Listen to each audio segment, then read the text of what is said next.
Hello दोस्तों, welcome back to my channel. कैसे हैं आप लोग?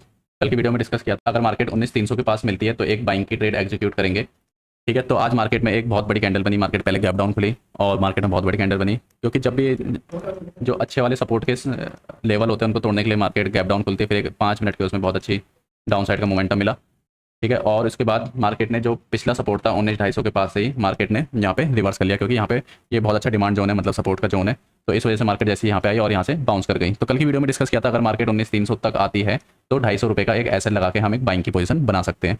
ठीक है, अगर किसी भी ट्रेडर ने 19,300 के पास बाइंग की ट्रेड एग्जीक्यूट करी होगी या उससे नीचे बाइंग की ट्रेड एग्जीक्यूट करी होगी तो आज उन्हें आराम से 150 पॉइंट का मूवमेंट आराम से उन्होंने कैप्चर किया होगा। अब 150 पॉइंट क्यों? क्योंकि अपना तो एसएल टारगेट 7 से 80 पॉइंट का रहता है। ठीक है, अब क्योंकि एक्सट्रीम हमें लो पे मिल रही थी और उसके बाद जो अपना यहाँ से टारगेट रहेगा अपना 250 से 300 पॉइंट का अपसाइड का रहेगा, तो आज हमें क्या हुआ, यहाँ पे ना 100 पॉइंट का ना लेवरेज मिल गया हमें। यहाँ से अगर 19,300 के पास कराएं तो 100 पॉइंट का आराम से लेवरेज मिल गया।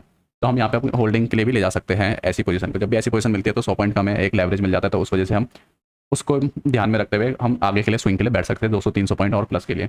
और मार्केट ने जो पिछली क्लोजिंग दी थी वो दी थी 19,428, मतलब 430 से नीचे दी थी, और आज जो क्लोजिंग दी है 19,430 के ऊपर दी है, मतलब 434 की क्लोजिंग दी है जो फाइनल क्लोजिंग दी है। ठीक है, तो मार्केट में अब थोड़ा ये 1-2 दिन और 400 के ऊपर क्लोजिंग देते तो मार्केट फिर एक 600 पे जाने का ट्राई मार सकती है। ठीक है, तो ये आज का, ये कल डिस्कस किया था आज के लिए। और फिर निफ्टी में भी आज एक ट्रेड एग्जीक्यूट करी थी जो कि 10:30 पे करी थी, जो बहुत बार बता चुके हैं कि 10:30 के पास आसपास जब मार्केट जिस भी जो चैनल को क्रिएट करती है उसके बाद जिस भी साइड ब्रेक करती है उस साइड की हमें ट्रेड में बैठ जाना चाहिए। जैसे ये एक चैनल क्रिएट हो रखा था। ठीक है, और ये लेवल पहले के बन रखे हैं। ठीक है, अब मार्केट आई इस लेवल के पास तो ये अच्छी चीज़ है। ठीक है, अब जैसी मार्केट यहाँ पे आई 10:30 के पास एक ट्रेड एग्जीक्यूट करी थी जो कि 19,550 वाली कॉल थी। ठीक है, ये एग्जीक्यूट करी थी अब नियर 45 रुपये के पास, और जो इसका लो था 38 रुपये। क्योंकि बहुत बार ऐसा हुआ है मार्केट में जब मोमेंटम आता है तो जो ये वाली कॉल होती है नियरेस्ट इन द मनी की, इसका जो लो होता है वो 30 से 40 के बीच में होता है। तो इस वजह से भी कन्विक्शन था और मार्केट में प्राइस एक्शन दिख रहा था, क्योंकि बैंक निफ्टी भी एक अपसाइड की तरफ ऊपर कोई जा रहा था और निफ्टी भी जा रहा था। तो इस वजह से भी एक एग्जीक्यूशन ट्रेड करी और मार्केट अच्छी खासी करेक्ट भी हो चुकी थी। निफ्टी में 150 पॉइंट करेक्ट हो चुकी थी, तो इस वजह से भी एक रिवर्सल पॉइंट बनता था।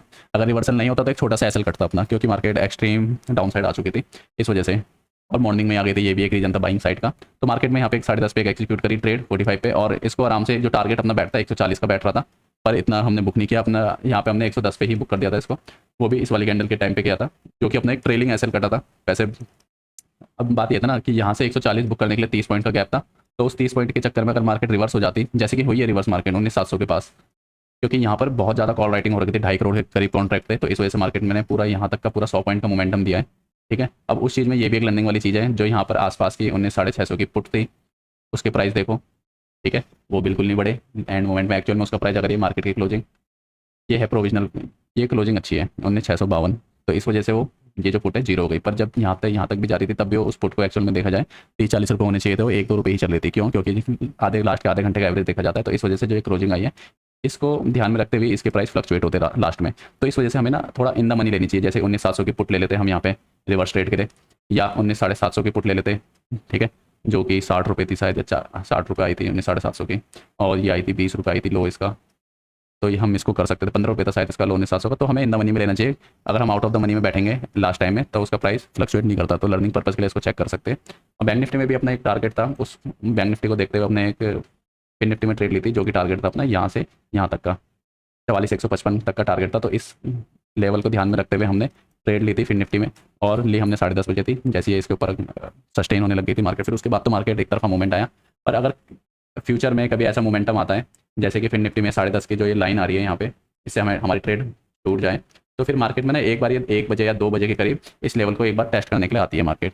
तो हम वहाँ पे एक ट्रेड को दोबारा एग्जीक्यूट कर सकते हैं। जैसे कि यहाँ पर 44 रुपये थी, फिर प्रीमियम घटने की वजह से और इतना मूवमेंट की वजह से फिर भी ये यहाँ पर 50 रुपये पे आई थी हमारे पास, तो हम इसको यहाँ पे दोबारा एग्जीक्यूट कर सकते थे। ठीक है, तो जैसे मान लीजिए यहाँ पे ट्रेड छूट गई तो हम फिर यहाँ पे एक एग्जीक्यूट कर सकते हैं। और जो इसका एसएल स्टिक लगाना पड़ेगा, क्योंकि अगर ये मोमेंटम इसके नीचे आएगा तो बहुत जल्दी ये वैल्यू डिग्रेड हो जाएगी। तो इस वजह से यहाँ पे एक चीज़ का ध्यान रखना चाहिए, जब भी रीटेस्ट हो तब यहाँ पे खरीद लेनी चाहिए। फिर उसके बाद ये मार्केट एक तरफा गई ऊपर को स्लो मोमेंटम में, जो देखा जाए काफ़ी स्लो मोमेंटम था फिन निफ्टी के हिसाब से। और फिर इसके बाद मार्केट ने बहुत अच्छे लेवल दिए और अपना प्रॉफिट बुक हुआ। अब देख लेते हैं कल के उसमें क्या। आज रिलायंस भी अच्छा सपोर्ट दे रहा था, तो इस वजह से मोमेंटम था, और इन्फी भी अच्छा दे रहा था। ठीक है, आईटी सेक्टर भी अच्छा था, तो इस वजह से, और लास्ट में बैंकिंग सेक्टर भी रिकवर होने लग गया था। अब देखते हैं कल के लिए क्या लेवल से अपने निफ्टी में, क्योंकि अब जो नेक्स्ट एक्सपायरी है वो थर्सडे की एक्सपायरी है, तो एक बार देख लेते हैं इसको।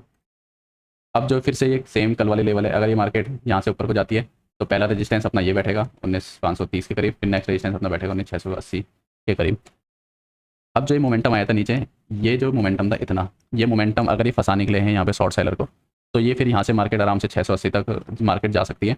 या एक कन्विक्शन ऐसा भी बन सकता है यहाँ पे, यहाँ से मार्केट 680 तक जाए थर्सडे वाली एक्सपायरी के 10:30 तक, फिर वहाँ से मार्केट थोड़ी रिवर्स हो जाए। तो ये कन्विक्शन देखते बनता ही नहीं बनता मार्केट में, तो हमें अपने एनालिसिस और अलग अलग स्ट्रैटेजीज तैयार रखनी चाहिए ट्रेडिंग से और एक्सपायरी से पहले। और एक चीज़ हमेशा हमें ध्यान रखनी है, अगर ऑप्शन में ट्रेड नहीं भी कर रहे तो फ्यूचर में आराम से ट्रेड करें। फ्यूचर में भी अच्छा खासा प्रॉफिट होता है। जैसे आज किसी भी प्लेयर ने 150 पॉइंट कैप्चर करे तो आराम से उनके 7.5 के निफ्टी में बने होंगे, और जो कि एक बिगिनर लेवल के लिए बहुत होता है 7.5 पे 150 पॉइंट कैप्चर करना फ्यूचर में, क्योंकि फ्यूचर में ये रहता है हम उसको होल्ड करके बैठ सकते हैं।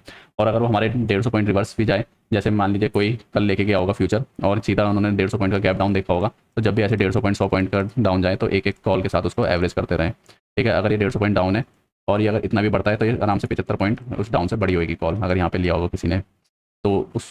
और इन द मनी कॉल देख सकते हैं, तो उस हिसाब से 19,250 की 19,200 की इन द मनी कॉल, तो आराम से इतना पॉइंट बड़ी होगी। तो इस वजह से अगर यहाँ तक भी आए तो 50% यहाँ से कवर हो गया, 50% इसका लो का कवर, तो नो प्रॉफिट नो लॉस पे भी निकल सकते हैं अगर कोई ऐसे फंसे भी होंगे तो। इस वजह से फ्यूचर में ट्रेड करनी चाहिए। और फ्यूचर में थोड़ा प्रीमियम कम होता है तो डिग्रेड कम होने के चांसेस कम रहते हैं। ऑप्शन में क्या, हर वीकली एक्सपायरी पे डिग्रेड होते रहते हैं, प्रीमियम घटता रहता है, प्रीमियम डिके होता रहता है टाइम वैल्यू के हिसाब से। तो इस वजह से भी हमें फ्यूचर में ट्रेड करनी चाहिए। और किसी को भी फ्यूचर के बारे में ट्रेड करने के लिए सीखना कैसे सेटअप में करनी है, तो चैनल पर 3 वीडियो है, आराम से छुट्टी में उसको देख सकते हैं। 5 EMA का पार्ट 1 पार्ट 2, फिर उसके बाद सपोर्ट एंड रेजिस्टेंस, यही ऑल इन वन वीडियो है, इसको कर सकते हैं तो मार्केट में बहुत आसानी से हम ट्रेड कर सकते हैं। और बैक टेस्टिंग भी होनी चाहिए आपकी इन चीज़ों को करने के लिए, और उसके बाद फॉरवर्ड टेस्टिंग भी होनी चाहिए। ठीक है, तो इस वजह से आराम से हम मार्केट को काउंटर कर सकते हैं कम पॉइंट्स के लिए, एक limited step by step progress के लिए। वीडियो में आज के लिए इतना ही, थैंक यू।